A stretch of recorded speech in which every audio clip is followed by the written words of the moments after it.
Hello les gars, j'espère que vous allez bien, très content de vous retrouver après cette longue période de pause de mon côté. Mais qui êtes-vous? Je suis Spider-Man, fils de pute! Ça va faire 6-7 mois que j'ai rien posté sur YouTube, mais ça m'a fait du bien quand même, et très content de vous retrouver. Voilà, on a fait péter la chemise, hein, on respecte l'audience, quoi, voilà. L'idée de cette vidéo, c'est vraiment de faire un bilan de cette dernière année et demie que j'ai passé sur YouTube, des choix que j'ai faits, aussi des 6 derniers mois, comme il y a pas mal de choses qui ont changé dans ma vie. J'aimerais vous partager tout ça, je le fais avant tout pour moi, je pense que c'est toujours bien, enfin j'adore parler en fait, j'adore parler, m'exprimer. Voilà, de faire une petite thérapie, entre guillemets, d'y voir plus clair sur pas mal de sujets, d'éviter de répéter les mêmes cycles et les mêmes boucles que je répète quand même depuis assez longtemps. Toujours le même schéma, désir, pulsion, désillusion, qu'est-ce qui va pas chez moi? Je vous propose de commencer. Pour ceux qui ne le savent pas, il y a 1 an et demi, j'ai tout quitté. J'ai quitté mon CDI, je travaillais dans une start-up. Rue Bonheur en bas, rendez-vous upstairs, down, funky what? Bruno Mars. Ça faisait 2 ans et demi, donc start-up, collègues, on se marre, etc. Mais on charbonne aussi beaucoup. Beaucoup de taf, beaucoup de pression sur de la clientèle notamment qui veut toujours tout très vite, etc. Donc dans un entonnoir, et je me suis dit non, j'ai pas envie de continuer comme ça me plaît pas. Moi j'ai mon projet YouTube, ça fait une paye que j'y pense, j'ai vraiment envie de lancer une chaîne. Le souci c'est que j'ai démissionné, comme ça je me suis dit YOLO, vas-y je me casse. J'ai rien négocié, pas de rupture conventionnelle, rien du tout, donc je suis parti en mode la fleur au fusil, j'ai sauté dans le vide, sans parachute, sans rien, à Walpé quoi. Les premiers mois, bon, je suis arrivé sur la plateforme, j'ai envie de dire, j'avais fait quand même 2-3 vidéos avant, mais avec beaucoup de fraîcheur. Des fois j'ai des envies de chier, pardon de parler crûment, mais je parlais de ce que j'avais envie de parler, sans vraiment me soucier d'une niche, de ci, de ça, etc. Et j'avais mis un peu de sous de côté, donc je me disais, vas-y, lance-toi, vas-y à fond, etc. Et en fait, très vite, ça a commencé à me prendre le chou, j'ai commencé à me remuer la tête, le cerveau pour me dire mais putain, mais là j'ai pas d'argent, faut que je gagne de l'argent avec YouTube, etc. Enfin le plus vite possible entre guillemets. Et le problème c'est que quand on a un raisonnement comme ça, on fait tout à l'envers. On réfléchit vraiment de la mauvaise des manières, alors qu'avant il y avait vraiment ce plaisir de partager, ce désir de partager, ce qu'on kiffe en fait, qui est un peu la base de YouTube. Bah ça s'est vite transformé en comment trouver, comment parler à une certaine type de personnes, enfin un truc un peu marketing quoi, et je me suis vachement perdu dans ce truc là, et c'est un truc que je regrette, mais bon voilà, on fait tous des erreurs, hein, j'ai envie de dire. Et quand même au bout d'un moment j'ai travaillé en intérim dans des missions qui me plaisaient pas des masses. J'ai toujours fait des tafs un peu de bureau, etc. Et du jour au lendemain je me suis retrouvé dans des tafs différents. Au début je vais pas cacher, ça m'a fait quand même du bien de couper avec toute cette réflexion, etc. C'est une autre fatigue hein, d'être assis quand les clients ils t'appellent, ils te saoulent et tout, enfin c'est une autre fatigue.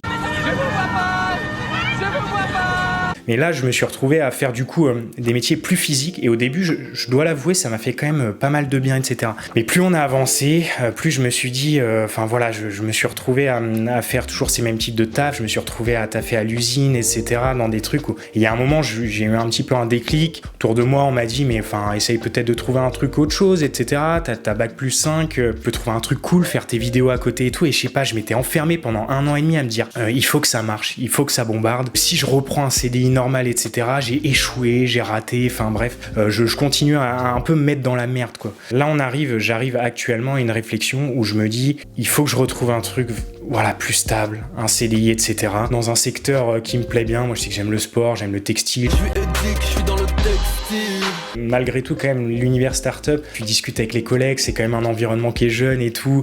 On boit des coups après en after work et tout, c'est quand même un environnement que j'aime bien quoi. Et du coup les 6 derniers mois il y a eu un petit peu un tournant. Déjà j'ai quitté Paris, je me suis séparé de mon ex-copine et je suis revenu chez moi en Bretagne, chez mes parents, et 3 semaines après de revenu chez mes parents, j'ai eu 30 ans. Donc je vous cache pas que le combo retour chez les parents à 30 piges, rupture, celui-là il te met une jugulaire, il te met une carotide comme as, là, il te met un coup de pied, un KO UFC quoi. Ça a été une période très compliquée. Bon, ça m'a permis, d'un côté il y a eu un mal pour un bien parce que bon j'ai continué de travailler, des missions d'intérim, etc. J'ai mis de la la thune de côté, donc c'est le côté quand même positif de tout ça, et ça m'a permis quand même de réfléchir. Mais durant cette période-là, je me suis dit, vas-y, il faut que je parte, il faut que je fasse un voyage à l'étranger, faut que je voyage, je sais pas, j'avais cette idée-là, un peu pour fuir une réalité qui me correspondait pas, en fait. Je me disais, je retourne chez mes parents, j'ai 30 piges, je suis en mission d'intérim, je taffe à l'usine, j'ai bac+5, tout ça, ça tourne dans ma tête, quoi, et je me dis, putain,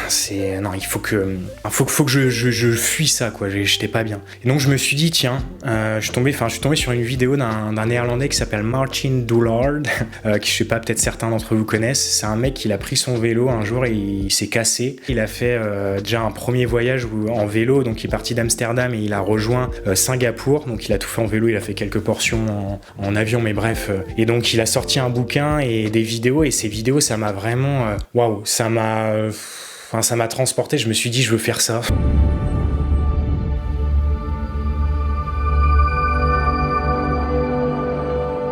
Et donc je me suis construit avec cette idée-là, et je me suis raccroché à cette idée-là où j'étais pas bien, et c'était le seul truc qui me maintenait un peu la tête hors de l'eau. Et direct, je me suis dit, allez, tu mets des sous de côté, tu prépares un voyage, etc. À vélo, tu vas partir en vélo, ça va être sympa. À ton retour, pareil, tu fais un bouquin et tout. Et je me suis, les mois faisant et passant, je me suis raccroché à cette idée-là.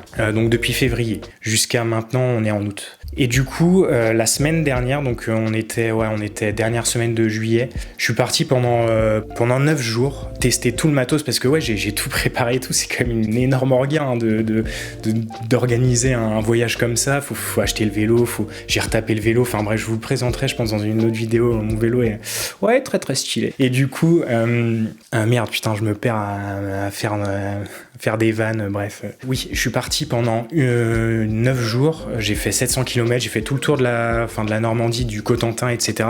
Et en fait, je me suis senti mais tellement seul. Je suis seul au monde. Pendant 10 jours, c'est catastrophe, quoi.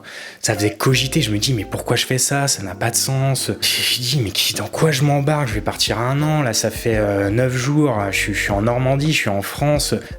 Si déjà là, ça va pas, je me dis, 1 an, donc ça cogite. Et en fait, ça m'a ramené à toute la période de solitude aussi, très important, dans laquelle j'ai été depuis que je suis parti en CDI. Je suis quelqu'un qui est extrêmement sociable, j'adore tchatcher avec les gens. Et en fait, cette période-là de YouTube, j'étais vachement seul et je me suis vachement isolé. Et en fait, tu cogites vachement quand t'es seul. Et je me suis rendu compte, donc voilà, pour en venir à ça, que j'avais besoin d'un cadre. Et c'est vrai que le cadre du CDI fait que t'as un taf à faire, ton cerveau est guidé et tu fais les trucs. Et à côté, ça me permet d'être vachement plus libre. Et je me rends compte que quand j'avais commencé les vidéos YouTube, j'en avais fait 2-3 et j'étais encore en CDI. Tac, t'as cette dalle et tout. Ok, tu fais ton taf et tout, mais tu rentres chez toi, boum, t'envoies, t'as vu les collègues la journée. Enfin, il y a toute une énergie qui est quand même positive et tout. Donc, très content. Je vais juste regarder ce que je m'inquiète pour la batterie. 10 minutes. Putain, comment on fait? Je suis sur un nouveau setup là. C'est quoi ce bordel? Non, ça a l'air d'être bon. Et du coup, voilà, j'en suis venu à cette réflexion-là de me dire, je vais reprendre un CDI sur Paris ou sur Nantes. On verra ce que ça donne, mais j'ai besoin de retrouver un cadre pour derrière vraiment partager sans but et sans contrainte sur YouTube. Je me rappelle que j'ai supprimé plein de vidéos et ça me saoule. Je suis grave impulsif des fois dans plein de trucs. Je voulais quand même faire cette petite vidéo. Enfin voilà, ça me... J'ai peut-être répété 15 fois, voilà, mais ça me fait du bien de parler comme ça, face cam. Je reviens avec l'envie. Avec la passion. Il y avait beaucoup d'entre vous qui avaient parlé de passion. Ouais, il y a plus la passion. Enfin, non, les youtubeurs, ils parlent de choses qui les passionnent en premier. Et effectivement, il faut prendre du plaisir, en fait. Il faut que la notion de plaisir, elle soit number one sur ce truc-là. Donc, ouais, j'ai envie de parler de choses qui m'animent à l'instant T, quoi. C'est un peu la chronique d'un trentenaire. Voilà. J'essaie de trouver une phrase un peu stylée. Elle n'est pas apparue dans mon cerveau. Dernier petit point qui était assez important. Je me suis rendu compte aussi que j'avais quand même un gros problème d'estime de moi-même, notamment dans le fait de supprimer des vidéos parce que j'étais pas fier, parce que si, parce que ça. Et en fait, il faut aussi que j'apprenne à m'aimer en premier avant de vouloir plaire aux autres et de tout le temps avoir peur du regard des autres, etc. Qu'est-ce qu'ils vont penser? Mais c'est pas cohérent, ils vont dire ci, ils vont dire ça. Non. T'as des valeurs, tu suis tes valeurs, c'est cohérent avec qui t'es, ce que t'es, etc. Yes les gars, c'est le pire du montage. Bon, je viens de me rendre compte un peu d'un sujet quand même qui est important et qui résume un peu toute la vidéo. C'est que je me rends compte que j'ai passé ma vie à essayer de vouloir plaire à tout le monde en fait, et que du coup dans cette quête-là, je m'oublie un peu et je me rends compte qu'en fait j'ai pas de passion, j'arrive pas à savoir et tout. Enfin bref, et du coup cette quête un peu de YouTube, ça va être un peu de trouver ce qui nous anime. Enfin voilà, aller un peu où on a envie d'y aller. Je pense que ça résume bien un peu la vidéo d'explorer un peu voilà ce qui nous plaît, ce qui nous anime et faire vraiment les choses pour soi quoi. Ok, je vous quitte. C'était un plaisir. Je pense que je vais réenregistrer une vidéo dans la foulée sur la Calvas.